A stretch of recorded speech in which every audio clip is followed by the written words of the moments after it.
যেটা শুরু করছিলাম ক্লাস সেভেনের ভগ্নাংশের বর্গমূল এর ফার্স্ট পার্টটা তো আলোচনা করেছিস, যেখানে একটা ভগ্নাংশ লেখা থাকবে, ভগ্নাংশের বর্গমূল করা হবে। ভগ্নাংশ মানে কি? প্রকৃত হতে পারে, অপ্রকৃত হতে পারে, মিশ্র হতে পারে। সে যাই হোক না কেন, মিশ্র দেওয়া থাকলে তাকে অপ্রকৃতিতে প্রকাশ করে নেব, নিয়ে তার বর্গমূল করব, সেটা আমরা করেছি। তো এর শেষ এই অংশটাতে আমরা কি করবো না, দশমিক সংখ্যার বর্গমূল। যে কোনো একটা দশমিক সংখ্যার ধরো বর্গমূল আমরা যদি করতে চাই, এক্সাম্পল নিয়ে আমরা বলছি যে ধরো একটা 2.000, সাপোজ একটা 2 এর বর্গমূল করতে চাইছি, 2.005 এই সংখ্যাটা ধরো বর্গমূল করতে চাইছি। তাহলে বর্গমূল করতে গেলে কি, তার আগে আমরা একটু যেমন দেখছি যে কোনো একটা সংখ্যা ধরো উদাহরণ বলছি, 6 এর সঙ্গে 0.6 এর সঙ্গে 0.6 গুণ করলে কত পাবো? 0.36। অর্থাৎ দশমিকের পরে যদি দেখছি যদি দুটো সংখ্যা থাকে, তাহলে তার বর্গমূল করলে নিশ্চয়ই একটা সংখ্যা পাবো। অর্থাৎ দশমিকের পরে যদি একটা সংখ্যা থাকে, ধরো 3.6, এর কিন্তু বর্গমূল করা সম্ভব হবে না। কি বলছি, বোঝা গেল? অর্থাৎ দশমিকের পর আপাতত জোড় সংখ্যা থাকলেই তবে তার বর্গমূলটা করা সম্ভব হবে। তো সেই জন্য দশমিক সংখ্যার বর্গমূল করার ক্ষেত্রে দশমিকের পরের সংখ্যাগুলোকে আমরা দশমিকের দিক থেকেই জোড় করে দাগ দেব। কি বলছি, বোঝা গেল? আর দশমিকের যে বাম দিকের যে সংখ্যাগুলোকে, এইগুলোকে আমরা এই দিক থেকে তীর চিহ্ন বরাবর নিয়ে যাব, দাগ দেব। বোঝা গেছে? দিয়ে এর বর্গমূলটা করা শুরু করলে কি হবে, এই বর্গমূলটা করা শুরু করলে কি হবে, তাহলে এই যে দশমিকের পর প্রথমে যে পূর্ণ সংখ্যাটা রয়েছে, এই সংখ্যাটা এই 2 কোন সংখ্যার বর্গের কাছাকাছি? 1 একে 1 বিয়োগফল হবে কত? 1। এবার দশমিক আছে, দশমিক দিয়ে দিলাম। এরপরে যে দুটো সংখ্যা নামবে কত? 0, দুটো সংখ্যা 0 নামবে। তো 1 এর দ্বিগুণ কত হয়ে বসবে? 2 হয়ে বসবে। এবারে 2 এর নামটা ডেকে যাচ্ছি, 10 আছে, 2 5 10, 5 দিলে কিন্তু 5 হবে না, 4 যাবে, 4 যাবে। তো 4 দিচ্ছি, 4 4 16, 6 হাতে 1, 4 2 8 1 9, 96 হবে। 4 নামবে দশমিক, বিয়োগ করলে 4 থাকছে। এরপরে 5 মিনস 5 পরে যারা 0 দিয়ে পূর্ণ করছি, তাহলে 5 0 নামবে একসঙ্গে। আর 14 দ্বিগুণ কত হবে? 28 হবে। 14 দ্বিগুণ যে পূর্ণ সংখ্যাটা, দশমিক বর্জিত সংখ্যাটার দ্বিগুণ কত হবে? 28। এবারে 28 নিয়ে এবারে 28 এর সঙ্গে এটা তুলনা করে যদি 28 এর নামটা রাখি, কিংবা 2 এর নামটা রাখি, 2 2 4, 2 দিলে কিন্তু বড় হয়ে যাবে, কারণ 2 বসিয়ে 2 দিয়ে গুণ করবো যখন, কিন্তু পেরিয়ে চলে যাবে, তাই তো? তাহলে আমরা 1 বসাচ্ছি, 1 বসিয়ে এইটাকে 1 দিয়ে গুণ করছি, 1 একে 1, অর্থাৎ 281 হবে। বিয়োগ করলে 0 থেকে 9, এটা হচ্ছে কত? 4 থাকছে, 14 থেকে 8 গেলে 6, 69, আর তো 169 থাকবে। তো এইভাবে দশমিক যেহেতু আছে, এমনি দিয়েই আমরা দুটো সংখ্যা পেয়ে যাবো। এইভাবে ক্রমান্বয়ে আমাদের দশমিকের বর্গমূল হতে থাকবে। তো এরপরের স্টেপে কি হবে, যদি আরেকটু বাড়িয়ে নিয়ে করতে থাকি, তো 141 এর দ্বিগুণ কত হবে না? 282। তো এবারে এই চারটা সংখ্যা, এই তিনটে সংখ্যার সঙ্গে এবার 2 এর নামটা ডাকবো।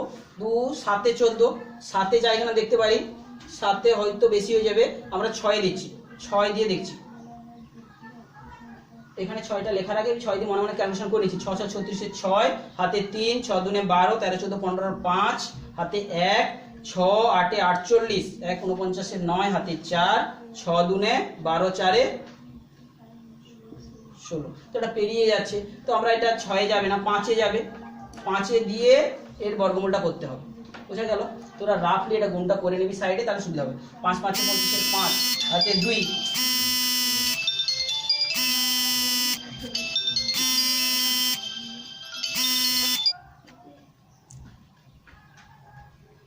5 5 25 5 হাতে 2, 5 2 10 2 12 2 হাতে 1, 5 8 40 41 1 হাতে 4, 5 2 10 4 14। তো এটাতে যাবে, তো এটা 5 গেল। তো এইভাবে আমরা বর্গমূলটা পরপর করে যেতে পারবো। তো এখানে আমাদের কি অনেক সময় আসন্ন মানে বর্গমূলটা কত হবে বলতে পারি। তো আসন্ন মান মানে কি, কাছাকাছি মান কত, যে বর্গমূলটা আমরা তাহলে এই যে 2.005 এর এই বর্গমূলটা পাচ্ছি কত না, আমরা পাচ্ছি 1.415, আরো পরপর পেতে থাকবো। তো আমরা কি করব, সাধারণত দশমিকের পর হয় 2 দশমিক স্থান পর্যন্ত আসন্ন মান, কিংবা 3 দশমিক স্থান পর্যন্ত আসন্ন মান, এইভাবে আমরা নির্ণয় করতে হয়। যদি সাপোজ যদি 1 দশমিকের পর 1 নম্বর ঘর পর্যন্ত আসন্ন মান করতে চাই, তাহলে তার 2 নম্বর স্থান পর্যন্ত আমরা বার করব, এবং 2 নম্বর ঘরটা যদি যে সংখ্যাটা বেরোবে, সেই সংখ্যাটা যদি 5 এর তুলনায় বেশি হয় বা 5 হয়, তো এই সংখ্যাটা 1 বেড়ে যাবে। তো তাহলে 1 দশমিক স্থান পর্যন্ত যদি আসন্ন মান করি, তাহলে কি হবে? 1.4 হবে অ্যান্সার। এটা হচ্ছে 1 দশমিক স্থান পর্যন্ত আসন্ন মান। আবার যদি 2 দশমিক স্থান পর্যন্ত আসন্ন মান করি তাহলে আমরা 3 নম্বর ঘরের যে অঙ্কটাকে খেয়াল করব।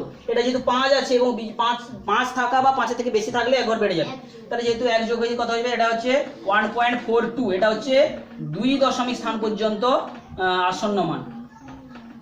বোঝা গেছে? তাহলে এইভাবে আমরা বর্গমূলগুলোকে বের করতে পারি। তো বোঝা গেছে। তো এই চ্যাপ্টারে যেটা আমরা বলবো যে তোদের কোনগুলো সমস্যা হয়েছে একটু আমরা জানতে চাইবো। তোরা বলছিলি যে 3-এরটা, তাই তো? 3-এর যে গণিতটা যেটা রয়েছে, তো এটা আমাদের বোঝা গেছে কি করে দশমিকের বর্গমূলগুলো করতে হবে। তো এরপরে আমরা এই চ্যাপ্টারের থেকে কয়েকটা গণিত, তোরা সব এক্সাম্পলগুলো কিন্তু ভালো করে দেখিস। সেই এক্সাম্পলগুলোর মধ্যেই কিন্তু প্রত্যেকটা ওই চ্যাপ্টারে যতগুলো টাইপের গণিত হতে পারে তার এক্সাম্পল দেওয়া আছে। তো সেটা করলেই কিন্তু সহজে পেরে যাবে। তো এখানে একটা টাইপের গণিত আছে, আমরা বলছি দেখ, ধরো বলছি 3-এর দাগেরটা। 3-এর দাগের গণিতটা কি বলেছে, 0.28 এর সাথে কোন দশমিক যোগ করলে যোগফলের বর্গমূল 1 হবে। 0.28 এর সঙ্গে কত যোগ করব এবং যোগ করে যদি তার বর্গমূল করি করলে 1 পাবো। তাহলে আমরা 1 পাচ্ছি, মানে যদি 1-এর বর্গ আবার কত, 1-এর বর্গ কত 1, তাহলে অর্থাৎ সেই এইটার নিশ্চয়ই বর্গমূল 1 পাচ্ছি, মানে কি এই যোগফলটা নিশ্চয়ই 1 ছিল, কারণ 1-এর বর্গমূল করলে তবেই তো 1 পাওয়া সম্ভব। তাহলে বোঝা গেছে এই যোগফলটা নিশ্চয়ই 1 হতে হবে। কি বলছি, বোঝা গেল? তাহলে কারণ 1-এর বর্গমূল 1 হয়, তাহলে যোগফল 1 পেতে গেলে আমাদেরকে যে সংখ্যাটা কত হবে, তাহলে আমাকে 1 থেকে এই যে 0.28 বিয়োগ করতে হবে। 1 থেকে 0.28 বিয়োগ মানে কি 0.28 বিয়োগ করা মানে কি 1.00 লিখবি, 0.28 লিখে ভাবে বিয়োগ করবি। বিয়োগ করলে তার অ্যান্সারটা হবে, অর্থাৎ কত হবে, 10 থেকে 2 গেলে 8 গেলে 2 7, তাহলে 0.72 এটা হবে অ্যান্সার। তো এইভাবে এটা। তো এইরকম টাইপের আরও একটা গণিত রয়েছে তোদের, সেগুলো তোরা চেষ্টা করিস। এরপরে আরও এক প্রকারের গণিত রয়েছে, যেমন দেখ 4-এর দাগেরটা কি বলেছে, 0.162 এবং 0.2 এর গুণফলের বর্গমূল কত। তাহলে দুটো সংখ্যাকে গুণ করবি, গুণ করে যে দশমিক সংখ্যাটা হবে সেটা তার বর্গমূল বের করবি। তো এটা সহজে পারবি। তো আর কোনটা হয়নি তোরা বলেছিলি, 6-এরটা 11। আচ্ছা, 11তে যাওয়ার আগে তার আগে আমরা এই টাইপের কয়েকটা গণিত আমরা বলে নিচ্ছি। যেমন ধরো 6-এর দাগেরটা, 6-এর দাগেরটা কি বলেছে যে 1.4641। এখন কি আমরা বলেছি যে দশমিকের পরের অঙ্কগুলোকে কিন্তু আমাদের পৃথকভাবে উচ্চারণ করে পড়তে হয়। তাহলে 1.4641 এটা কত দাগেরটা, 6-এর দাগেরটা। তাহলে কি বলছি 1.4641, এই যে এত বর্গমিটার ক্ষেত্রফল বিশিষ্ট একটা বর্গক্ষেত্র, এটা একটা বর্গক্ষেত্র বর্গমিটার। আর একটা কত বলেছে না 1.0609 বর্গমিটার ক্ষেত্রফল বিশিষ্ট একটা বর্গক্ষেত্র। তাহলে আমরা জানি কি বর্গক্ষেত্রের ক্ষেত্রফলের সূত্র কি, বাহু গুণিতক বাহু, অর্থাৎ বাহু স্কোয়ার। অর্থাৎ এটা কিন্তু তাহলে বর্গমূল করলে কিন্তু এর বাহুটা পাবো, অর্থাৎ বাহু গুণিতক বাহু, এটা যেটা সমান কি বাহু গুণিত স্কোয়ার করেই কিন্তু এই বর্গমিটারটা দেওয়া আছে। অর্থাৎ বাহু পেতে গেলে আমরা কি করব, এই যে √অফ ক্ষেত্রফল করব, অর্থাৎ এটার বর্গমূল করলে এইটার বাহু পেয়ে যাবো, প্রথমটা বর্গক্ষেত্রের বাহু পেয়ে যাবো। আবার দ্বিতীয়টার বর্গমূল করলে দ্বিতীয়টার বাহু 1 পেয়ে যাব, আর বাহু 2, অর্থাৎ 2 নম্বর বর্গক্ষেত্রের বাহু এটা পেয়ে যাব। তখন এককটা কি হবে, এককটা যেহেতু বর্গমিটারের বর্গমূল করলে কি হবে, মিটার হয়ে বেরোবে। এই ক্ষেত্রফলে বর্গমূল করলে না বর্গমিটার হয়ে বেরোবে। তো এইটার বর্গমূল দুটো করলে যেই বর্গমূলটা বড় হবে সেটার বাহুটা বড় হবে। এবং সচরাচর দেখতেই পাচ্ছি এই সংখ্যার ভগ্নাংশটা যেহেতু বড়, তাহলে এর বর্গমূলটা নিশ্চয়ই বড় হবে। এবং এটা যখন দশমিকের পর 0 রয়েছে, এখানে 4 রয়েছে, তাহলে এটার ছোট ভগ্নাংশ, ছোট দশমিকের সংখ্যা, তো এটার বর্গমূল, এটার বাহুটা ছোট হবে। তো দুটো বর্গমূল বের করার পরে যে কোন বাহুটা বড় কোন বাহুটা ছোট সেটা থেকে বাদ দিলে কে কার থেকে কত বড় সহজে পেয়ে যাব। এটা হচ্ছে, হ্যাঁ এটা উত্তরটা তোরা জেনে যাবি। কত বলছিস, 0.18 মিটার হবে। তো এটা বর্গমূল করতে কত বেরিয়েছিল, 1.4641 এর বর্গমূল করলে 1.21 বেরোবে। এটা কত, এটা কি পুরোপুরি ভাগ কেটে গেছিল? হ্যাঁ। আর এটার বর্গমূল করলে কত পাবো, 1.0609 এর 1.03। তো দেখতেই পাচ্ছিস যেহেতু এটা কত বড়, যদি বিয়োগ করে পাবো তারপরে 1.21 থেকে 1.03 এটা বিয়োগ করলে তো অ্যান্সারটা পাবো কোন বর্গক্ষেত্রের বাহুটা কত বড়। তো 5-এরটা নিশ্চয়ই পারবি, একটা বর্গমূল দিয়ে পরপর সরল দেওয়া আছে, তাহলে প্রত্যেকটা পৃথক পৃথকভাবে বর্গমূল করবি, করার পরে কি করবি, তাদের সবগুলো যোগ হয়ে যাবে। বইটা দেখ। এরপরে কি আছে, 8-এর দাগেরগুলো, 8-এর দাগের যে গণিতগুলো রয়েছে এগুলো ভাগ পদ্ধতিতে বর্গমূল, এগুলো তোরা নিশ্চয়ই পারবি। সেই মানে এগুলোর মধ্যে থেকে কোনোটা সমস্যা হয়েছিল নাকি? 8-এর দাগের এগুলো সব হয়ে গেছিলো। 9-এর দাগেরটা দেখ, কোনো দশমিক সংখ্যাকে কোন দশমিক সংখ্যাকে সেই সংখ্যা দিয়ে গুণ করলে গুণফল এত হবে। অর্থাৎ কোন সংখ্যা, এটা 9-এর দাগেরটা, কোন সংখ্যা তাকে আবার সেই সংখ্যা দিয়ে সেই ভগ্নাংশ দিয়ে গুণ করলে আমরা গুণফল পাবো 1.1025। তাহলে অর্থাৎ কি, এই দুটো একই সংখ্যার গুণফল, অর্থাৎ তাহলে এর বর্গমূল করলে আমরা এই করসপন্ডিং সংখ্যাটা পেয়ে যাবো। বোঝা গেছে? তাহলে 1.1025 এই সংখ্যাটার বর্গমূল করলেই পেয়ে যাবো। তাহলে এখানে শুধু আমাদেরকে একটু ভাষাগত জটিলতা থাকবে, যেহেতু এই চ্যাপ্টারের গণিত তো পরিষ্কার, কিন্তু এটা বর্গমূল করতেই হবে মানে কোনো না কোনোভাবে। তো এরপরে 11-এর দাগেটা একটা বলছি, তাহলে 48.09 থেকে কোন দশমিক সংখ্যা বিয়োগ করলে বিয়োগফলের বর্গমূল 5.7 হবে। তো এই গণিতটা একটু দেখ।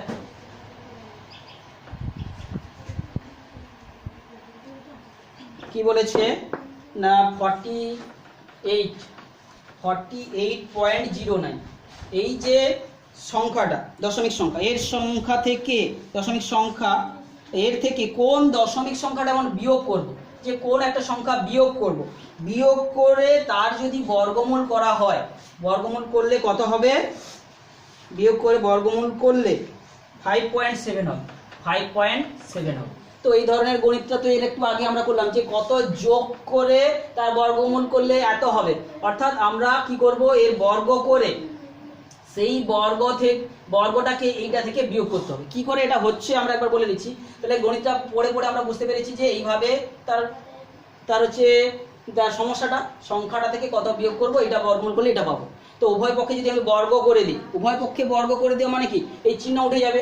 আমরা তো আগে বলেছি বর্গমূল কথাটার মানে কি, পাওয়ার, সূচকের পাওয়ার কত, অর্ধেক।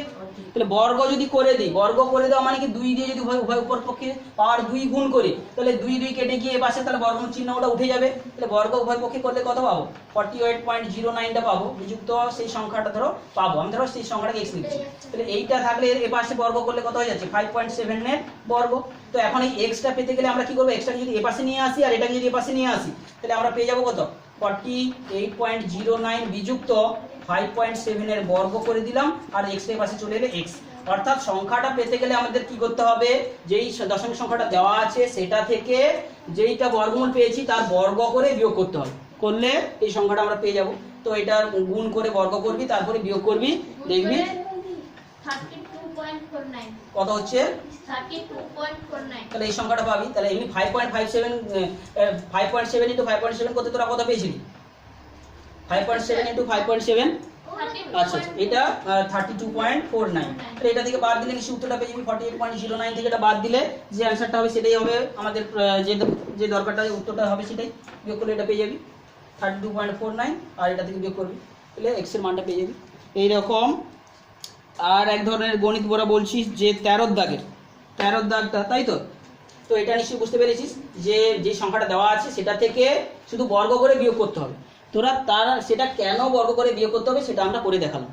নাহলে তোরা সরাসরি কোনো গণিত পড়েছে বর্গ করে বিয়োগ করে উত্তর করে দেবে, কিন্তু কেন এটাকে বর্গ করে করতে হলো সেটা তার মানে পদ্ধতিটা হচ্ছে এটা। আচ্ছা, আর একটা গণিত যেটা বলছি সেটা কত দাগের, সেটা হচ্ছে 13-র দাগে, তাই তো?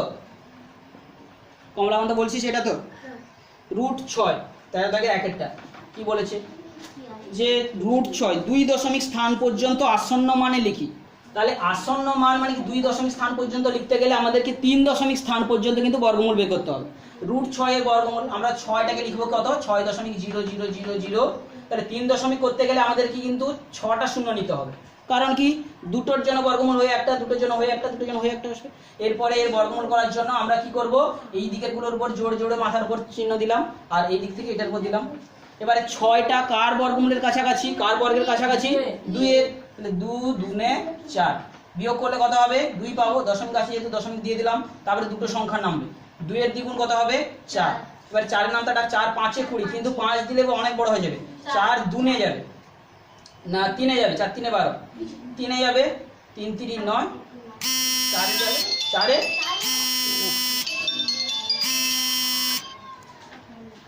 4-এ যাবে, তাই তো? 4-এ গেলে কত হবে?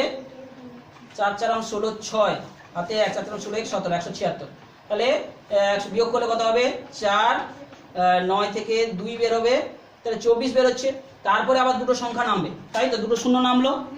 এবারে 24-এর দ্বিগুণ কত হবে? 48 হবে। 48 হয়ে যাওয়ার পরে এবারে এইখানে তিনটা সংখ্যার সঙ্গে 4-এর নাম দ্বারা 4 6 24, 4 5-এ যাবে সম্ভবত, 5-এ যেতে পারে না, কততে যাবে? যদি 5-এ দিয়ে দেখি, 5 5-এ 25-এর 5 হাতে 2, 5 8-এ 40, 2 42-এর 2 হাতে 4, 5 4-এ 20, 4-এ 24 বেরিয়ে যাচ্ছে। তাহলে 5-এ যাবে না, 4-এ যাবে, তাই তো? 4-এ যাবে। 4-এ গেলে কত হচ্ছে? এখানে 4 দেবো, 4 4 16, 6 হাতে 1, 4 8-এ 32, 1 33-এর 3, 4 4 16, 6 হাতে 1, 4 8-এ 32, 33-এর 3 হাতে 3, 4 4 16, 17 18 19। এটাই হচ্ছে। তো এটা তো করেছিস। মানটা কত বেরিয়েছে? 10 থেকে 6 গেলে 4, 9 থেকে 6 গেলে 3 গেলে 6, এখান থেকে আছে 3, 13 থেকে 9 গেলে 4, 464 হচ্ছে। তো এরপরে আবার দুটো শূন্য জাস্ট নেমে যাবে। তো এরপরে আবার কি 244-এর দ্বিগুণ হয়ে যেটা নামবে সংখ্যাটা কত হবে? 288 নামবে। এবারে এইখানে আবার দেখ, 2-এ যাবে সম্ভবত। এটা কততে যাবে? 288, হ্যাঁ 488, তাই হোক। 488 হলে 4-এর নামটা ডাক, তাহলে 1-এ যাবে। এই 4-এর সঙ্গে 4 5-এ 8 5-এ 40, তাহলে 8-এ দিলে হবে। 7-এ দিলে কি হয় দেখ দেখি। 7-এ দিলে 7 7 49-এর 9 হাতে 4, 7 8-এ 56, 4-এ 60-এর 0 হাতে 6, 7 8-এ 56 57 18 59 60 61 62 2 হাতে 6, 7 4-এ 28 29 30 31 32 33 34, অনেক কম থাকছে। তাহলে 7-এ তো যাবে না, আরো বেশিতে যাবে মনে হচ্ছে। কততে? 8-এতে চলে যেতে মনে হচ্ছে, তাই তো? 8 8 4 32, 8-এ দিয়ে দেখতে হবে।